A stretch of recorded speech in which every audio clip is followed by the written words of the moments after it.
Today, Dr. Amy Acton taking a big step in her possible run for U.S. Senate in 2022, stepping down from her nonprofit position, in her words, to explore the idea. She previously served as the state's health director, who became a face of Ohio's early pandemic response. Tonight, NBC4's Adrienne Robbins is live from the State House. She joins us now explaining this crowded field that she is possibly going to join. Adrienne. Hattie, that's right. The open Senate seat here in Ohio is getting plenty of interest, both from those who are regulars in public office and those who are new to the political scene, like Dr. Amy Acton.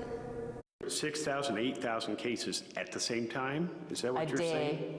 It was Dr. Amy Acton's leadership at the beginning of the pandemic that quickly made her a household name here in Ohio. My name is Amy Acton. Any questions? Little girls dressing up as her for Halloween, and a fan club with more than 100,000 followers cheering her on. Her name went way up there in a way that most people, it takes them decades of being on the ballot to achieve. Today, in a statement, the former director of health said she's carefully considering how she can be of service at this crucial time and is exploring a possible run in 2022. And she became very popular. But running for U.S. Senate is a much different enterprise.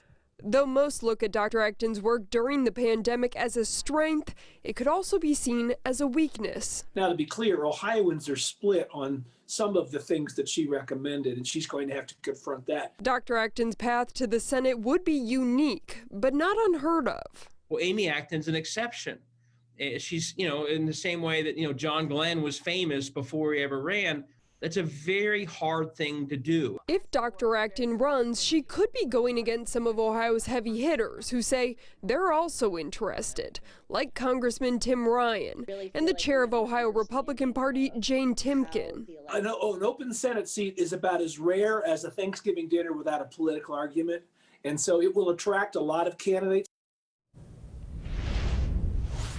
Now, Donald Trump won Ohio in 2020 by 8 points, but Democrats point to Senator Sherrod Brown's win in 2018 by 7 points as to why they could take that seat, and possibly with Dr. Amy Acton.